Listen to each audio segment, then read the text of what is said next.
Hola, ¿qué tal ciudadanos? Aquí Ciudadano Desconocido, una vez más para reportarles el acontecer de la Cuarta República. Andrés Manuel López Obrador y su equipo de gobernación ya dieron marcha atrás a la mal llamada reforma educativa. Veamos la noticia y chequemos qué sale de todo esto. ¡Vamos allá!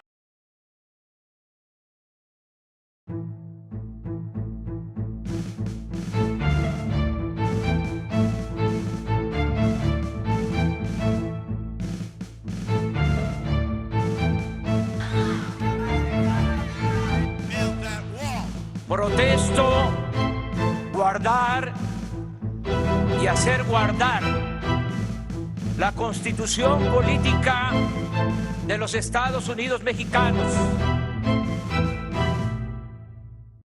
Como ya había mencionado en sus promesas de campaña, Andrés Manuel López Obrador le daría paso atrás a la mal llamada reforma educativa. Y como ya sabemos, su palabra se hace realidad, pues en la conferencia mañanera del 21 de marzo del 2019 dio a conocer la reestructuración de esta reforma educativa, si es que se le puede llamar así, y dio a conocer los puntos sobre lo cual se va a trabajar para crear un sistema educativo de calidad mundial. Para contextualizarnos un poquito acerca de esta reforma educativa, entre otras reformas, en el gobierno de Enrique Peña Nieto, el gobierno pasado, se hicieron estas reformas que, lejos de ser reformas, fueron caprichos para estos gobiernos y para estos políticos corruptos que lo único que hicieron fue llenarse las bolsas a costas de los mexicanos. Esta reforma educativa estaba plagada de problemas tanto estructurales como en la aplicación de la misma. Recordemos que esta reforma educativa tenía como premisa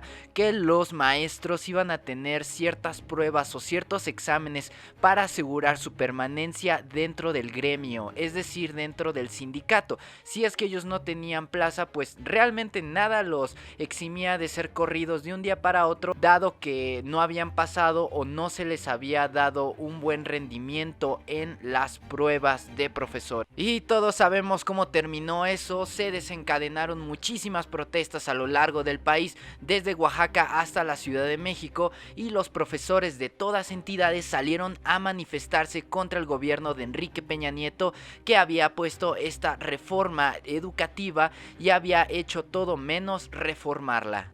Entre otras medidas, nunca se le dio atención a los profesores, nunca se les dio la seguridad que deberían de tener, nunca se les dio más paga, y lejos de darles un buen pago y darles una buena capacitación para que pudiesen educar bien a los niños de México, pues realmente solo se les llenó de burocracia y más papeleos. Realmente no todos los profesores estaban en contra, sin embargo había profesores que estaban muy a favor, dado que tenían grandes intereses dentro del gremio, dentro del sindicato de profesores, y pues ellos apoyaban estas reformas estructurales que estaba dando el presidente de ese entonces, Enrique Peña Nieto. ¿Cómo olvidar la violencia que se le hizo presente a los profesores que no querían firmar esos acuerdos y no querían aplicar esas pruebas para ser evaluados? Y pues bueno, en la mañanera se dio a conocer que se va a dar marcha atrás. Escuchemos al presidente, que es muy importante, y dentro de este marco del natalicio de Benito Juárez, pues hace hincapié en estos derechos que deben de tener los mexicanos, que es la educación de calidad y gratuita. Queremos informarles sobre la cancelación de la reforma educativa, porque ayer, en ejercicio de sus derechos, se manifestaron maestros y impidieron que se sesionara en la Cámara de Diputados y en la Cámara de Senadores.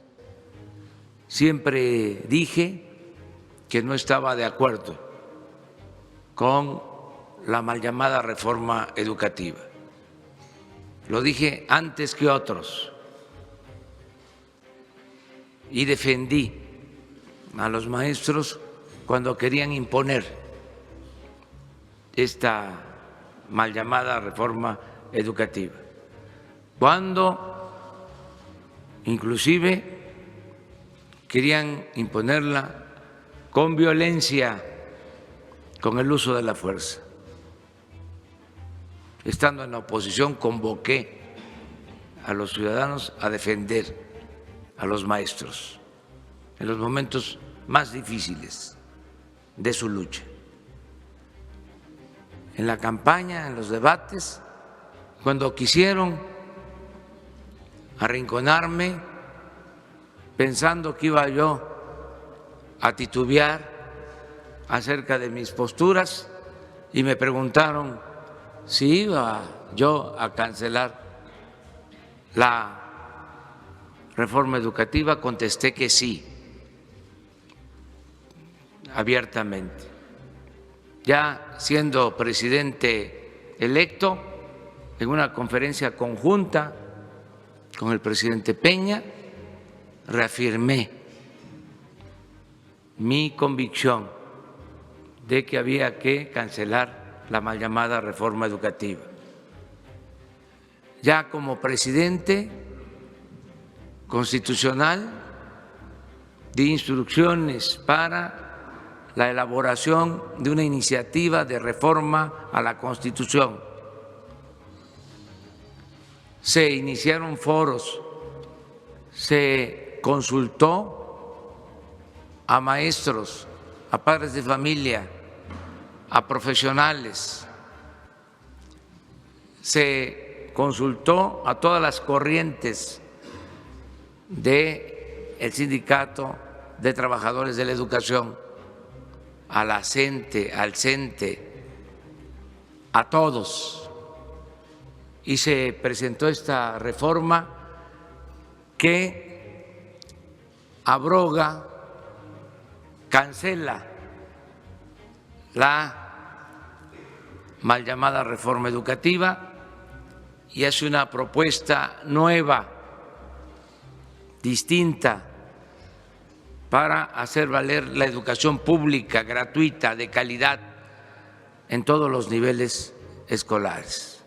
Pues ahí tienen, ciudadanos, las palabras del presidente Andrés Manuel López Obrador acerca de este tema de la mal llamada reforma educativa. Ahora vamos a checar los puntos más importantes de esta nueva reestructuración dentro del ramo de la educación y revisemos en qué consiste cada uno para poder estar bien informados acerca de lo que hará Andrés Manuel en un futuro en la educación en México. Dentro de la edición de la Cuarta República hemos escogido algunos puntos que realmente se nos hacen importantes y son neurálgicos para esta nueva reestructuración educativa. De todos modos, aquí abajo les dejo el link para que vean el video de la conferencia matutina, donde está justamente al principio todo este anuncio que hizo Andrés Manuel, y ahí vienen explicados paso a paso cada uno de los puntos a mayor detalle. El punto número 1, que es muy importante, que sostiene a toda la reestructuración, dice: abrogado el texto constitucional previo y también las leyes del Servicio Profesional Docente y del Instituto Nacional para Evaluación de la Educación, el INEE.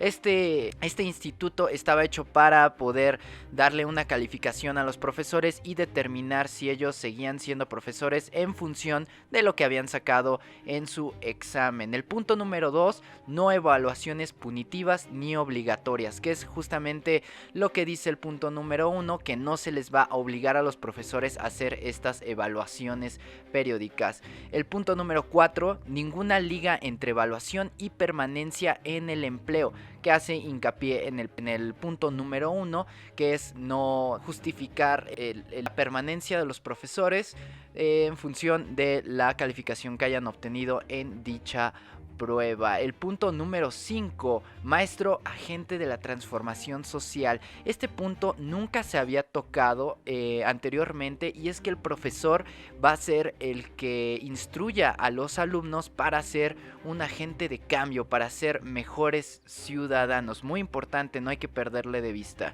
El punto número 6, enseñanza, aprendizaje en el centro, no a las cargas administrativas que actualmente agobian al profesorado. Como ya había mencionado mencionado Andrés Manuel López Obrador, el 50% del tiempo que destinan los profesores para laborar está destinado para labores administrativas y el otro 50% estaba destinado a enseñar directamente a los alumnos. Esto no puede seguir así, dado que el 100% del tiempo de los profesores tiene que estar destinado a la enseñanza y al desarrollo humano, no hay que perderlo de vista. El número 12, nos saltamos al número 12, educación superior obligatoria. Este es un punto que a muchos les causa mucha incomodidad, dado que dicen que la educación básica es hasta la educación preparatoria. Sin embargo, la educación universitaria es importantísima para el desarrollo de profesionales en México, que nos hacen bastante falta. El número 13, nuevas currículas, pensamiento crítico y valores cívicos. Hago mucho hincapié en el punto pasado donde decía los profesores como agentes de cambio, porque nunca se había tocado en la historia de México este punto de cambiar la currícula a pensamiento crítico y valores cívicos. En la anterioridad solamente se manejaban otro tipo de actividades, como por ejemplo memorizar y tener exámenes, pero nunca se le incentivó al estudiantado a tener pensamiento crítico y valores cívicos, es decir, que se le incentive a ser mejor ciudadano y mejor persona. Después nos pasamos hasta el 16, educación equitativa, impulsar acciones que revertirán carencias alimentarias, de infraestructura y su mantenimiento en zonas de alta marginación. Becas para favorecer la permanencia en la escuela. Como ya sabemos, Andrés Manuel está dando muchas becas y va a seguir dando becas en todo su sexenio. Y para esto también va a ser muchísimo hincapié en la reestructuración, no solamente infraestructura, sino también en la alimentaria. Como sabemos, muchas de las carencias de los estudiantes subyacen en su alimentación, dado que no tienen suficiente dinero como para tener pues una alimentación adecuada, o no tienen tiempo en su defecto. Esto se va a tratar y este es punto neurálgico dentro de esta reestructuración. El 17, Sistema Nacional de Mejora Continua de la Educación, con un consejo técnico integrado por maestros con experiencia frente a grupo de especialistas. Como ya sabemos, pues los profesores tienen que estar mejorando, ese es un hecho, y no se le quita que los profesores tienen que estar aprendiendo todo el tiempo para estar actualizándose en los nuevos métodos de enseñanza. De ahí nos vamos a pasar al punto 19 y dice: es inclusiva, integral, intercultural y plurilingüe respecto a los derechos humanos. Aquí es punto importante porque nunca se le había dado acceso a todo este respeto a la cultura que tenían ciertas comunidades donde pues estaban muy marginadas, y se les da la inclusión. El punto 21 hace muchísima fuerza en el punto anterior, dado que dice: educación para las diferentes realidades de México, educación pertinente, contenidos y políticas por regiones.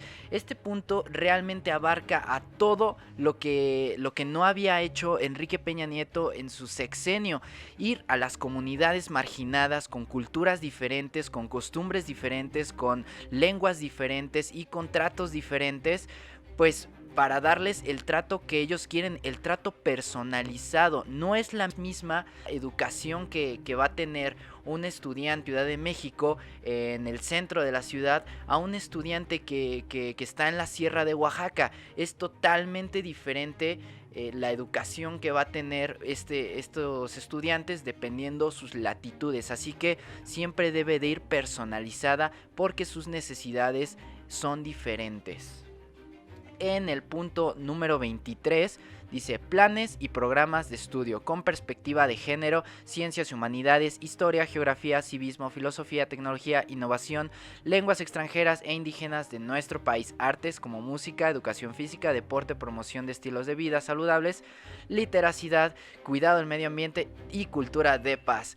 No está más que decir que este tipo de materias nunca se habían incluido en la currícula de ninguna escuela, dado que solo se enfocaban en enseñar matemáticas, geografía y algo de historia, pero no te enseñaban el porqué de las cosas, ni a respetar el medio ambiente, ni te enseñaban artes ni humanidades, que son muy importantes para el desarrollo del pensamiento crítico. El 26, educación inclusiva y especial garantizada. Esto va directamente para las personas que tienen capacidades diferentes. Creo que es muy importante y México ya debe de voltear a ver a esas personas que por años ha ignorado. Y los dos puntos finales, no menos importantes, el 27, se respeta y promueve la autonomía universitaria. Esto va directamente para las universidades autónomas, como podría ser la máxima casa de estudio, la UNAM, el Politécnico y la UAM, entre otras, que sabemos que tienen su autonomía y que por sí solas se rigen con sus propias normas. Y la última, el número 30, educará para la vida, no solo para capacidades cognitivas, sino socioemocionales y cívicas. Este punto ya sabemos que es muy importante, dado que no solo es importante el saber, sino hacer y a hacer. Es muy importante estas habilidades, este desarrollo de habilidades que van de la mano con las cognitivas. Y bueno, ciudadanos, estos son los puntos más importantes. Realmente todos son muy importantes, todos tienen su sustento y todos tienen su razón de ser en esta nueva reestructuración educativa. Ya les mencioné, si quieren ver todos los puntos completos, si quieren ver toda la conferencia o el pedazo más importante, que es lo de la reestructuración educativa, acá abajo les dejo el video de la conferencia matutina para que chequen todos los detalles. También es excelente resaltar que este nuevo plan de reestructuración educativa no está hecho de la noche para la mañana, no es una ocurrencia de López Obrador como muchos medios fifís dicen, sino que fue un programa y un plan que se planteó desde meses atrás para poder llevarlo a cabo hoy en día. Es decir, que muchos catedráticos, muchos profesores, muchos especialistas, científicos, psicólogos y muchos profesionales de la educación se reunieron para elaborar este plan, para darle muchísima atención no solamente a los profesores y también al alumnado, que es lo más importante. Sin embargo, dándole atención al profesor es como los profesores van a darle atención a los alumnos. Este plan de reestructuración de Andrés Manuel López Obrador es un excelente hito para la educación en México y un excelente parteaguas para que México pueda avanzar no solamente en cuestión social sino también tecnológica. Esperemos que tenga un buen recibimiento esta nueva reestructuración en las respectivas cámaras y representaciones y se pueda aprobar de una manera exitosa. Estamos de fiesta, ciudadanos, dado que todo el daño que hizo Peña Nieto y su séquito por sexenios se está dando vuelta atrás con las nuevas reformas que está implementando Andrés Manuel López Obrador. Y no cabe duda que una de las más importantes siempre va a ser la educativa. Porque ya sabemos que un país bien educado es un país que no se deja engañar y es un país que siempre va a avanzar en función de su intelecto. Y ya sabemos, como dijo el presidente, siempre de la manera más pacífica y más consensuada entre todos los mexicanos. Esperemos que esta nueva reestructuración educativa tenga buen efecto en México y que en un futuro estemos gozando de un mejor país y una mejor educación, ya saben, gratuita y para todos. Y pues bueno, ciudadanos, ya saben que cualquier información que vaya saliendo la trataremos en este canal y de la mejor manera para que llegue a ustedes. Recuerden dejar su like, compartir para que este video llegue a más personas y puedan estar bien informadas acerca de lo que ocurre en la Cuarta República. Sin más que agregar, yo me despido. Yo soy Ciudadano Desconocido, espero verlos en un siguiente video. Hasta luego.